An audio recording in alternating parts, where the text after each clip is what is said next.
And I apologize in advance for my attire. The airline has lost my luggage, so hopefully. Yes. And as mentioned, my name is Dr. Stephanie Ramos. I'm with a company called Inovio Pharmaceuticals in San Diego, so hence I wore whatever I thought would be most comfortable for that long flight. And let me see, make sure, nope, not that one, that one.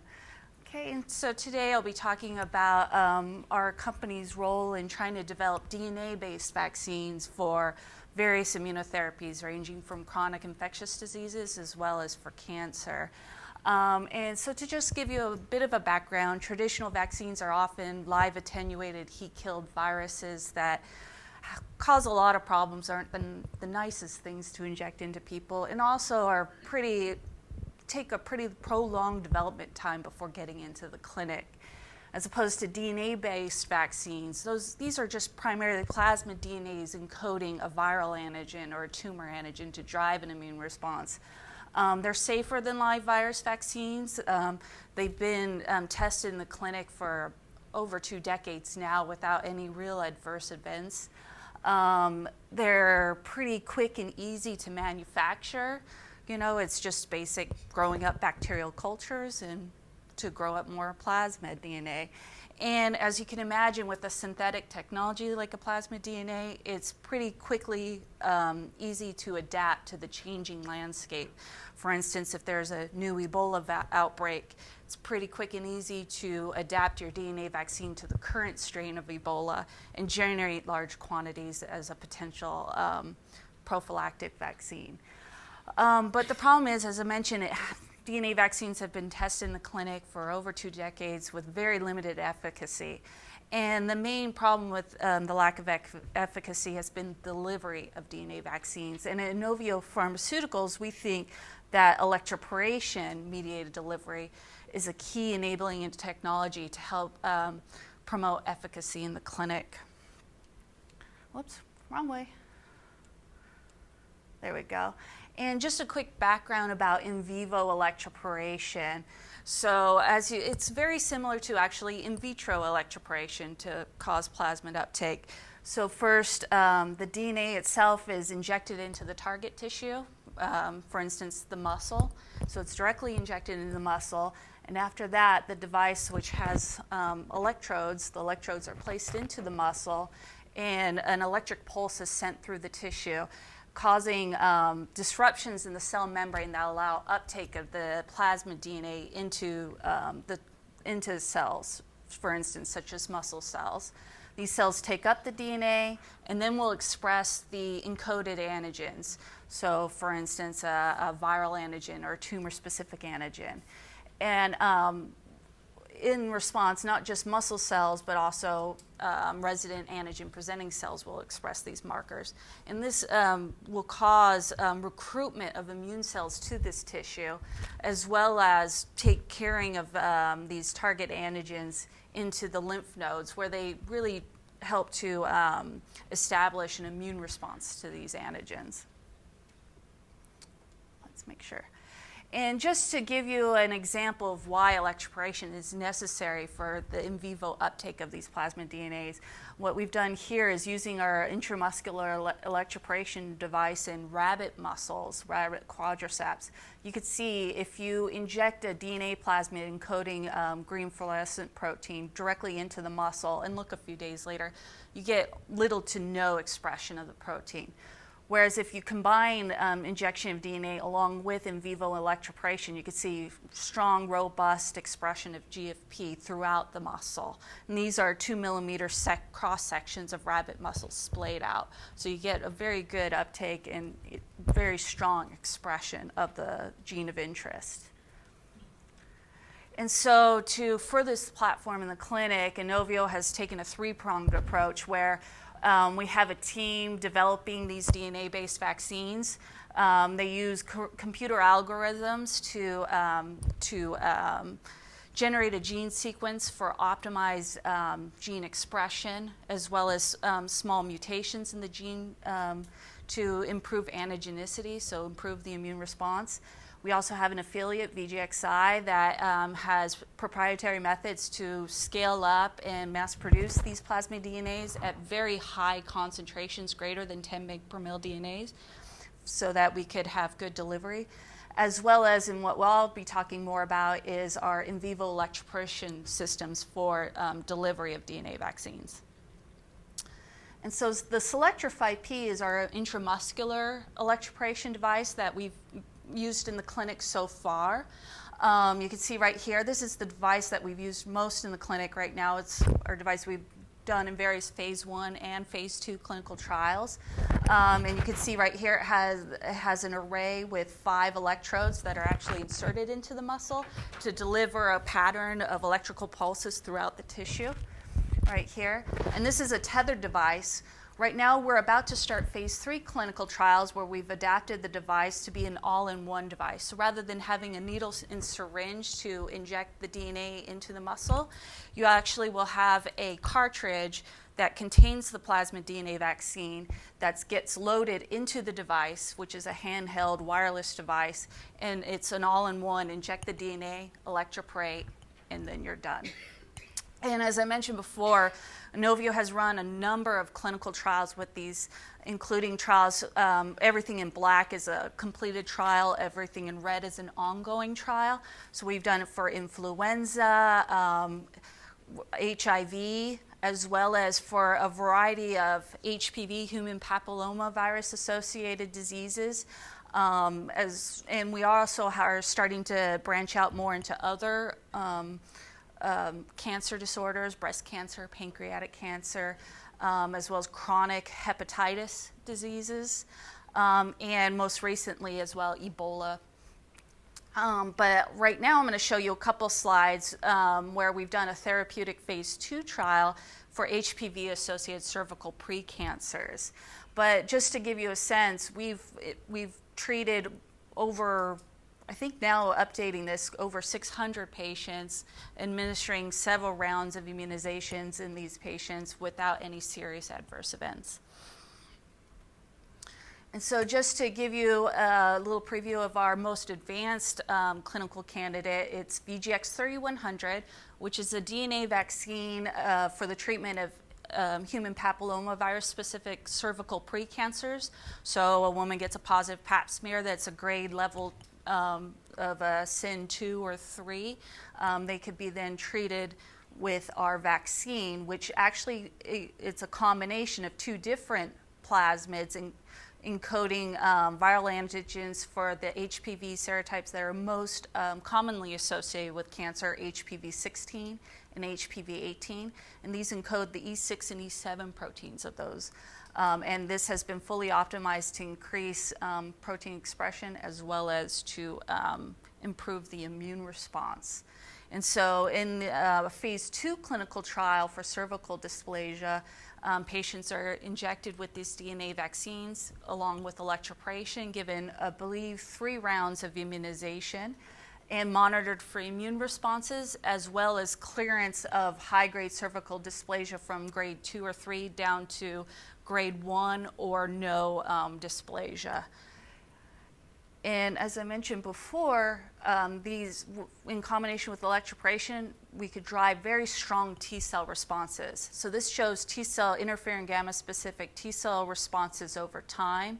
And traditional DNA vaccines without electroporation, you get response rates of a few patients out of many, whereas with electroporation, almost all the patients had responded, at least based on T cells or antibody responses.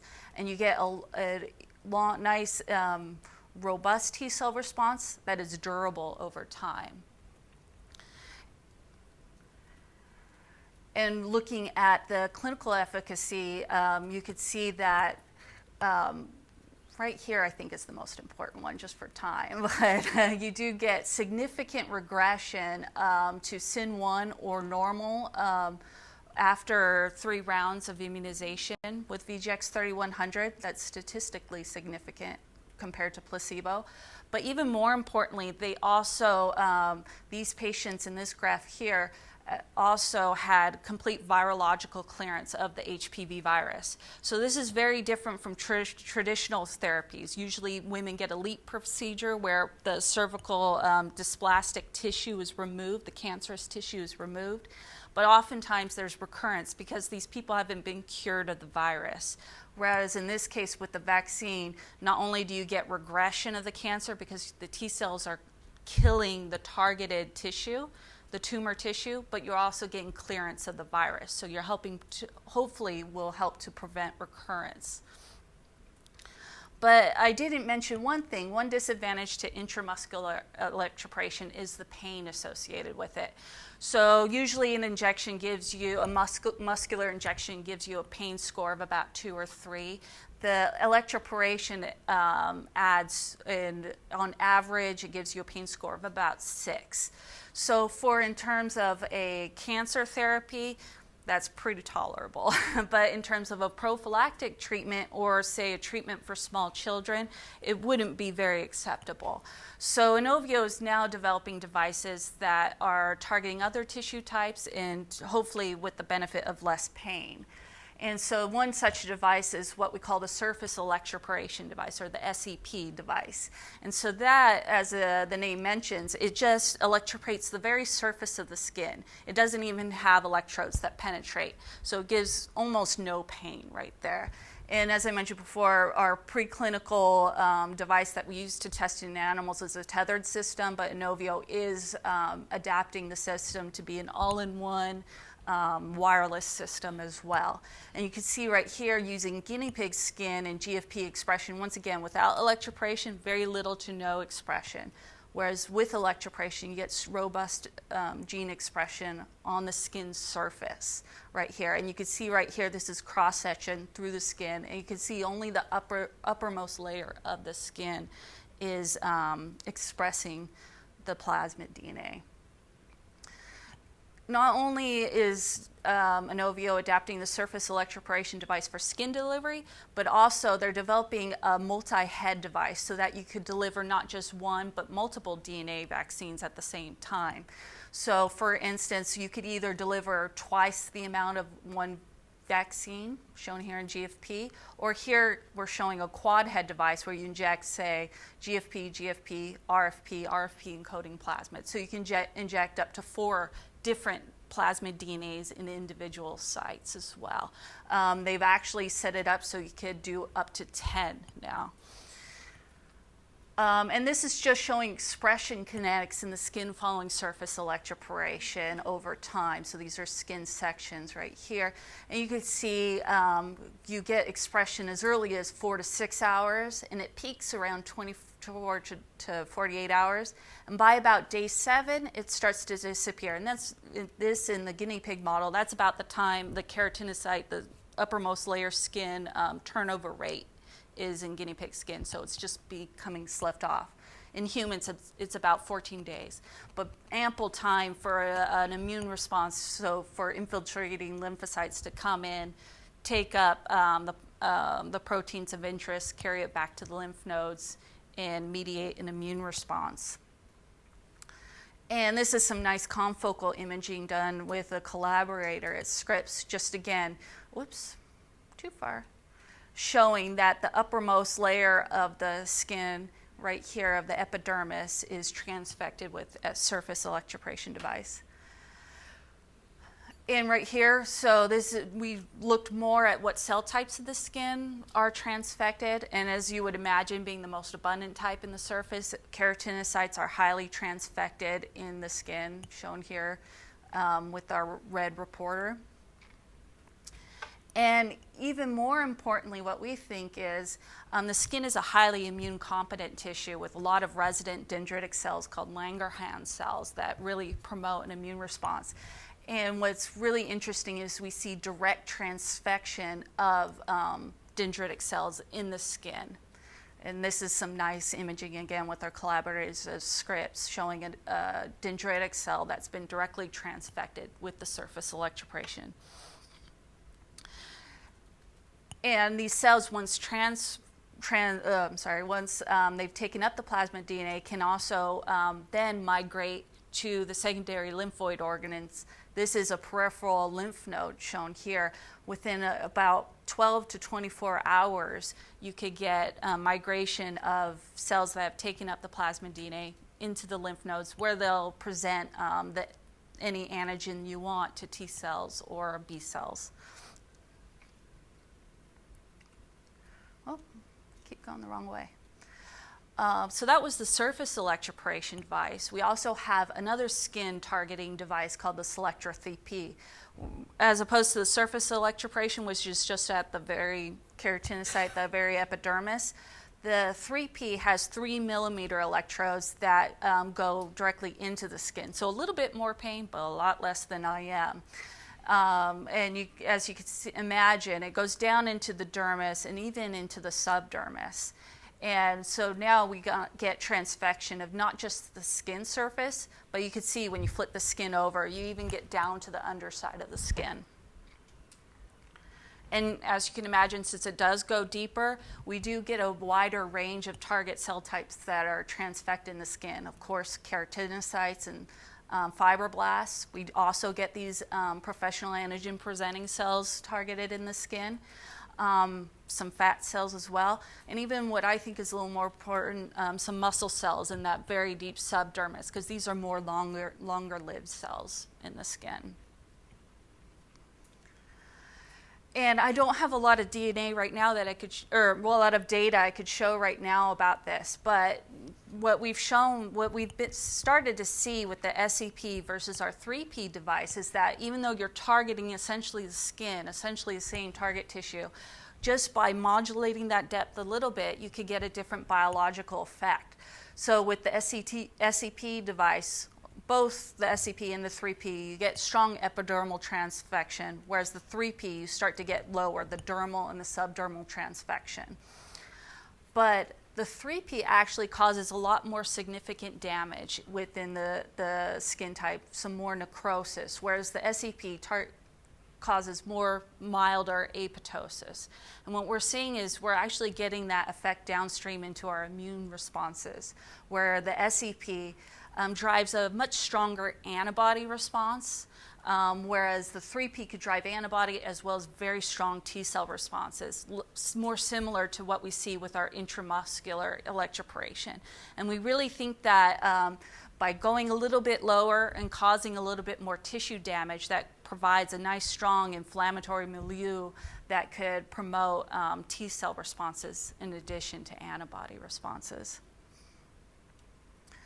And so that's all my talk for today. I'd like to acknowledge my collaborators, my colleagues at Inovio. Everyone in red here had direct participation in the research, primarily Trevor Smith, as well as Catherine Schulteis and Dina Amante, as well as our collaborators at the University of Pennsylvania, David Weiner and his lab. As I mentioned, Bill Kiasis at Scripps did a lot of the lovely confocal images, and our affiliate VGXI, who helped generate the large-scale plasmid DNA. And that's it. Thanks. So how stable would you expect these plasmid DNAs to last? Well, it depends on the tissue type. The keratinocytes, it gets sloughed off. That's all it does. In the muscle, it lasts weeks, actually. So really where it's not so much the plasmid DNA getting degraded, it's loss of plasmid expression or dilution because of cell turnover, things like that, because it's not, it's a non-replicating plasmid and it doesn't integrate into the genome or anything. But it's actually pretty stable. Do you get any other side effects rather than just pain? No, just pretty much just pain. Yeah. Pain, maybe some redness, things like that. The way they've described it is the first thing is like a really strong punch in the arm, and maybe over 24 hours, it just feels like you have a Charlie horse, a really strong bruising, but it does go away. Yeah. Yes. How long is the electroporation? It's pretty rapid. So try and imagine I'm treating a rabbit right now. So it's actually, it's 2 pulses spaced about 4 seconds apart. So it goes do-do, wait a few seconds, and then do-do, and that's it.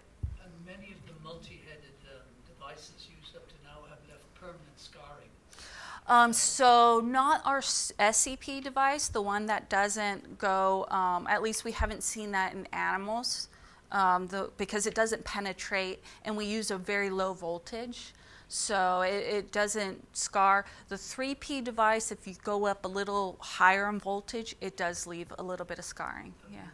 Some of these were only picked up in clinical trials, actually.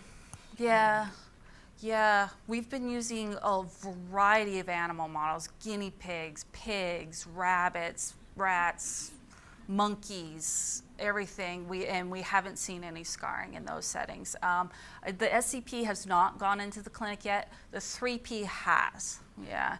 And as you mentioned, yeah, the 3P, I think they are working on reducing the voltage because of that. It's more of a discoloration, like you get white pigmentation, yeah. Yes?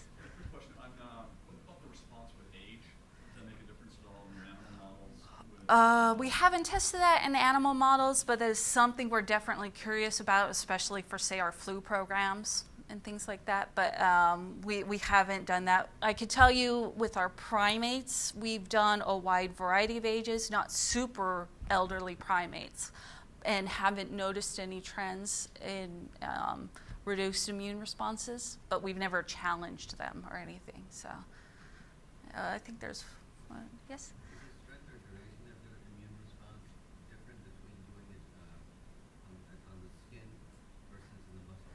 We have looked at it, not extremely long term, maybe just a few months afterwards, and we, not in terms of the antibody, and as well, I don't think we've looked very much into the T cell responses, the duration, with the SCP. With the 3P, it's pretty durable.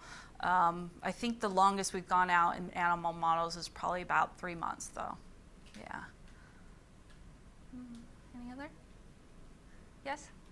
It's working very nicely in visual, accessible structures like skin and muscle. Right. But you mentioned something about pancreas and No, that's just to trigger the immune response against pancreatic cancer. So we're not directly targeting the pancreas. It's peripheral, and then you get an immune response, and the immune cells will then go to the pancreas and mediate it. Although there are companies such as Oncosec that is actively doing not so much DNA vaccines, but more immune adjuvants, where they do plasmid DNA encoding an adjuvant such as interleukin-12 that drives immune responses and will directly electroporate tumor. But that's mainly melanomas and things like that, more accessible tumors. Yes? How do you modulate the transduction efficiency? I'm sorry, I can't hear.